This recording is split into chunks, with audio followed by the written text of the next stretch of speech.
The first Canadian who landed on D-Day, and that's the first Canadian who had a Victorian Cross. You have his beret? Yes, Yes, and the blood is still on his beret.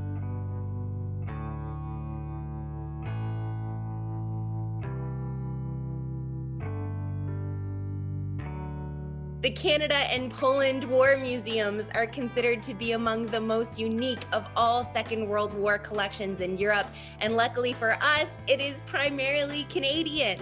Today is a very special day because I get to chat with Adegem Van Landschoot and her father, Gilbert Van Landschoot, founder and curator of the Canada and Poland War Museums, the largest, most lifelike dioramas our travelers and guides say they have ever seen on tour. My name is Samantha. I'm the outbound operations manager for the Battlefield Tours of Canada. Through the COVID lockdown, I've been chatting with some of our favorite people in our community, people like the Van Landschoot family in Belgium who continue to connect pieces of their past with families living all across Canada today.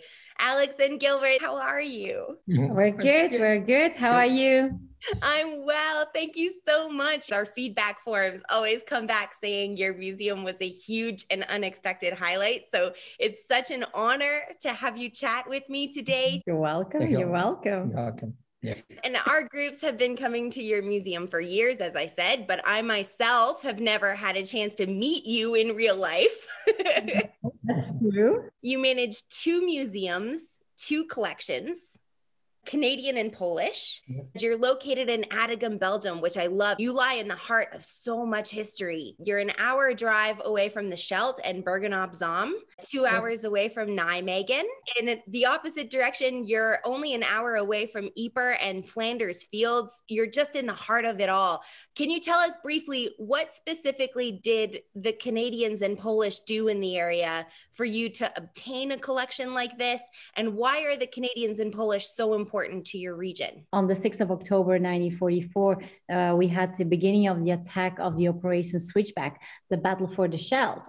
They were here already in 1944 in September. So that's like 3 weeks before the attack began. During these 3 weeks, we had a lot of Canadians, also Polish soldiers that had already stepped into a lot of farms to stay over on the farms. And some of them, well, we call them the lover boys because they had a relationship with the Flemish girl. So when the attack went on the 6th of October, 1944, a lot of them were died or were wounded. The girls, they went out there on the field, on the battlefield, searching for their lover, searching for these Canadian soldiers. When they died, they actually put the battle dress off of the person. They put the body in sheets and then brought them to the nearest cemetery, which is now the Canadian War Cemetery at Adegem. And if they were wounded, they brought them to a military hospital. But the battle dress themselves, they actually kept them for more than 50 years long in their houses. So the people, they actually said, perhaps the family will come back. You know, we have to keep these battle dresses. We have to keep this equipment. They had the weapons, they had the equipment, they had even the transmission material. They kept everything in their houses because they thought perhaps an uncle or a brother or you know, to wait and to see somebody will collect it later. So that's why we have so much material in our area. What can we Canadians see at the museum? What would excite us to see? It's a valuable, true collection from the soldiers. It's all from the soldiers that either died here on the cemetery, and you can see the authentic material that is from here, from this area, left behind. It's really from a person who has worn this uniform and which you can actually track. This is a very personal story. Gilbert, you opened the museum in 1994 for the 50th anniversary of the liberation. Why did you open the museum? Can you tell us the story? We only had the spy set from my grandfather. My father's father was a spy during the Second World War. He was sabotaging German airplanes. Can you imagine? So when the Germans came into our village, they had to give their horses and cows all the way to the Germans. And to keep 2 horses, they had to deliver food to the German soldiers on the airfields. So one of the oldest children was my grandfather, so my father's father, and he was 14. And he brought like an apple and a pear and bread to the German soldier. Alcohol. And he brought some alcohol as well. So they never suspected them to be any kind of danger dangerous person or dangerous kid. He was unscrewing fuel lines of engines halfway. So they crashed down in the North Sea just by the vibration, everything turned loose. It's not like in the movie, like Sugar in the Engine or blowing them up with TNT. He was so scared. He never told a soul until he died in 1987. Then he told my father, you need to do something back. And so my father said, what can I do? He's like, I'm going to make a museum. So everybody started laughing to my father, like, this man must be definitely losing his mind. He's going to make a museum. He doesn't have a collection. My father went to the radio and television in 1994. And he said, do you still remember the Lover Boys? And the Water and Rats. The Water Rats, because these are the two names for Canadian soldiers. A lot of civilians came up to the museum and they said, I actually have this in my closet and I still have this in my attic. And nobody came to collect the uniform. We don't know who it belongs to. Sometimes they just didn't know the name because they couldn't speak English at that time. And so that's why a lot of stuff was given during these times in 1994, 5, 6, 7, 8. It's just like massive. A lot of people came up to the museum, massive, a lot of people. So, so this is how the museum started. It's good, eh? It's huge. And to think that you just started with that one spy kit and that was people coming in the area. The first lady come to me met an uniform. She said, "It's a uniform of my daddy." It's a young lady, and your daddy is an uniform van een Canadian soldier. She said, yes. But my mother had a relation with a Canadian soldier. I'm a child of a Canadian. And that's the beginning of the day. Time was 100 men and women and children. Yes. As you wait, the people wait more than 50 years long. In the war after the war come the propaganda. The American and British was the propaganda. You understand it? When she say to the people, "Oh, we liberation you," one of the tank or the truck is a star. But that was an Allied star. Yeah, the Allied star. But people were thinking it's the American star. Yes. The American star. That's not correct. It was the Canadians? Was the American not here? Only Canadians was here, and the people closed the mouth until nothing more. Touch away till 50 years after the war. Come the first Canadian museum in Europe. You understand it? And the next year was the 100 cars. And veterans. And 100. And she bring pockets and bring uniforms and belts and shoes. And we go from 10,000 miles of the other side of the ocean. And here is a museum. A museum.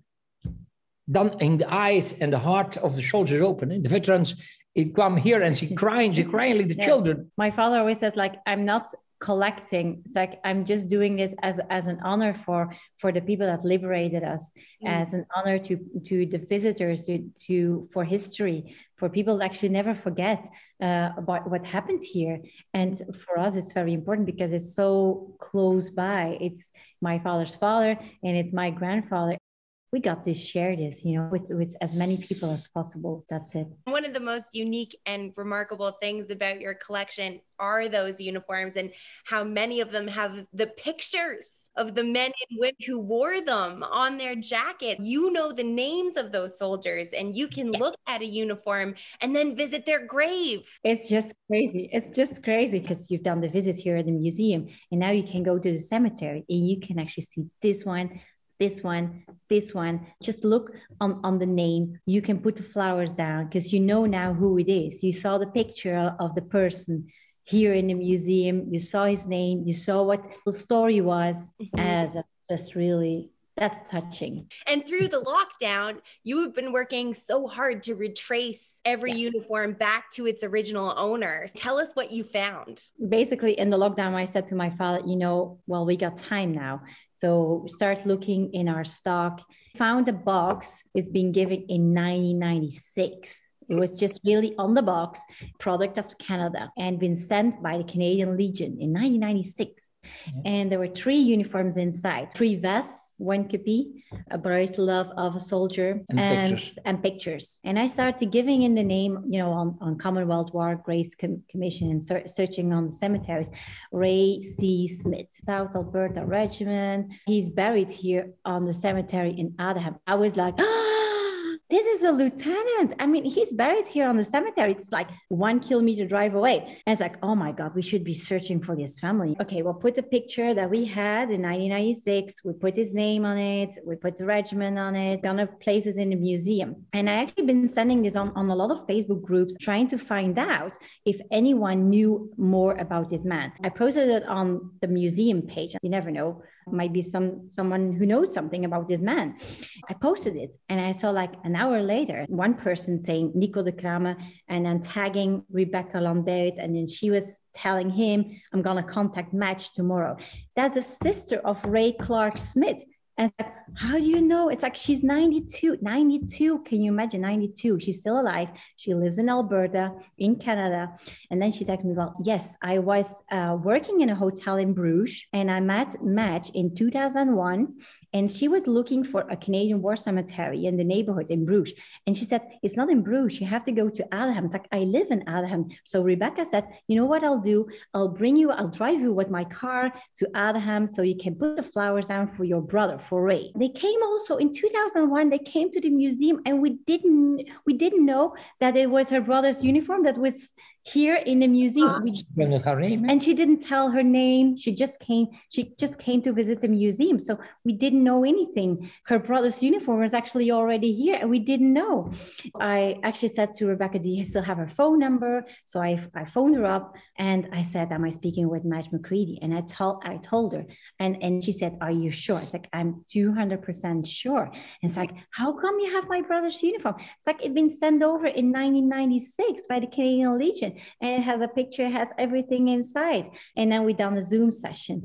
Thanks to Nico, he was actually putting flowers down next to the grave of Ray Smith. And he was asking Rebecca a month and a half before to ask for a picture. And it's thanks to seeing that picture, I said, oh my God, this is the same picture that the museum is putting out there. They're looking for this man. Facebook brought you together. She has pictures of her brother, and at the top it says, my handsome brother. That just, I have a sibling. I know you have siblings.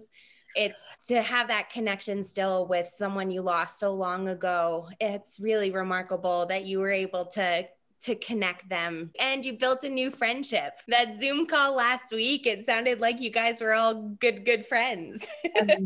Amazing, really amazing. She was literally texting me like, oh, Alex, I'm so happy to meet you. Well, she has been here to the museum and she was like, oh, I've been there. Your brother's uniform is here. Oh, I wish I could have been telling you this earlier. Yeah.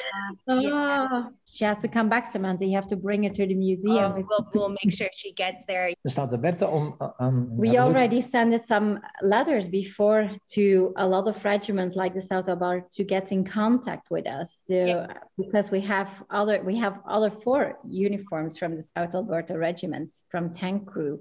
There's so much more that you're trying to connect with Canadian families. So many missing pieces. There's 2 others that you're searching for from that Legion box. Evans DL from the Royal Canadian Air Forces, and you have his regiment number. Yes, it's on our Facebook page. I posted it because I was thinking, in the best research team at the moment, and certainly with COVID time, I think the best way to do it is through Facebook connections, and perhaps somebody might see the picture and say, I know this person, I know this man, to help us find out. It was in the same box as Ray Clark Smith's uniform, and then also from a woman, B. Moore. There's no picture of her. That's no picture of her inside the box. And also the bracelet we have with his name on it. Yeah, we still have another box from the Canadian Legion with 3 uniforms completely in it. We don't have any pictures in No it. information. No information. Do you have a shoulder flash or any Yes, the single corps.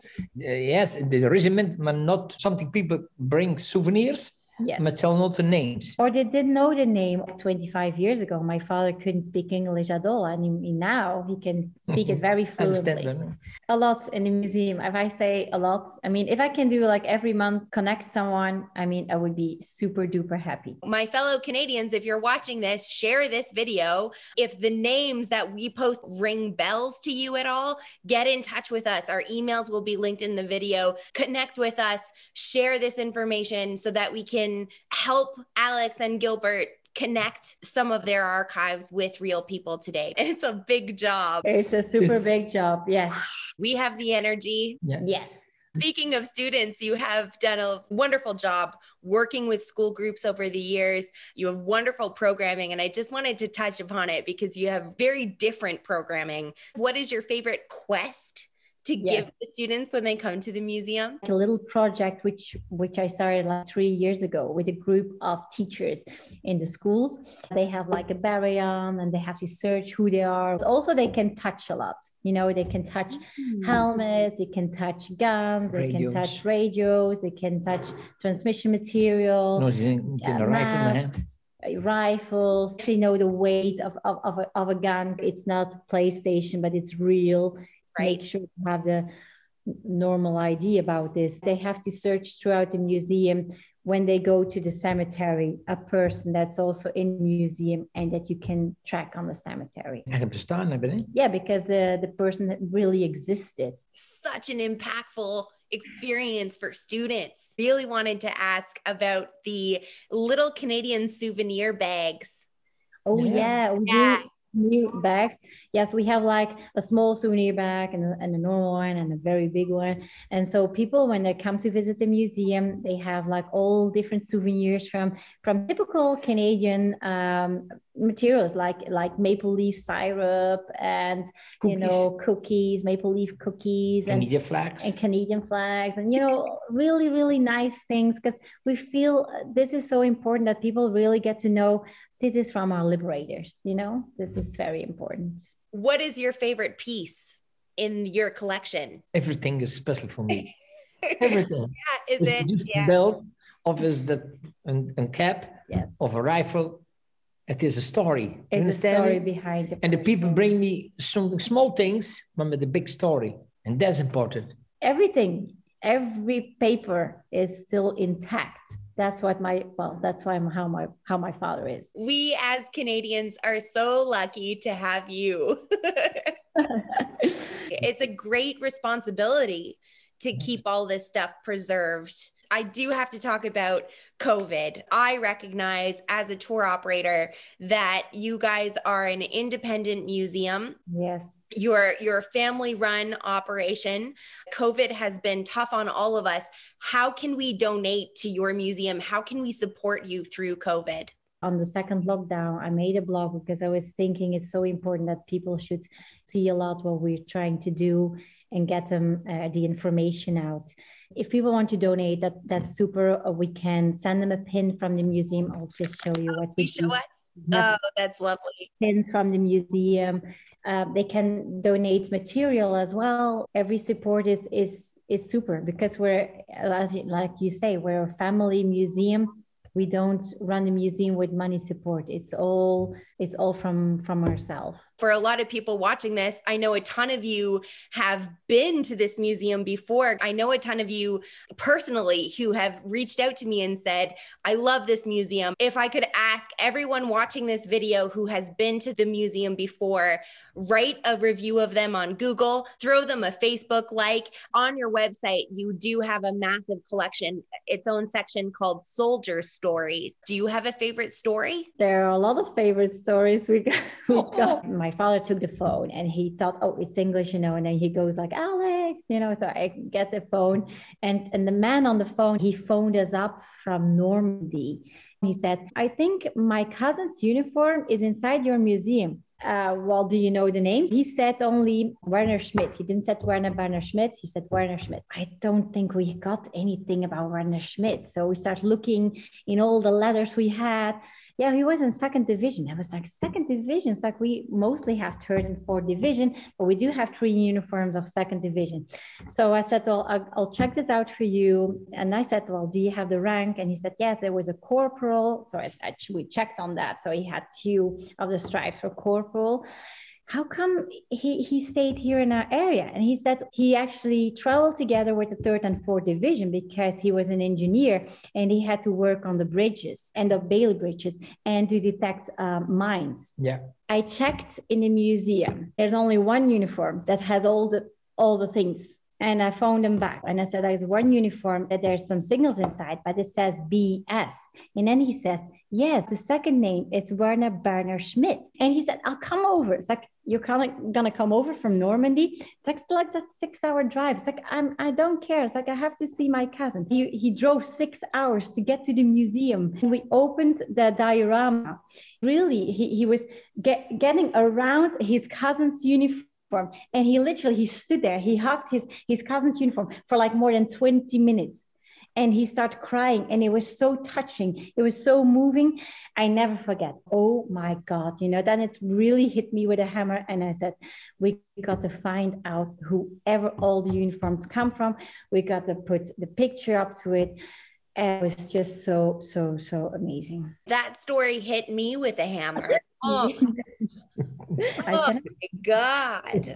It's because we are on the Facebook now and we're out there. The granddaughters of an amazing man that's also in the Museum of the Polish Army. She replied on something, this is my grandfather. And I said, like, what?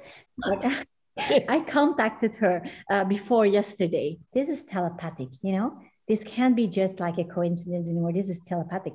There must be something sending messages from the air.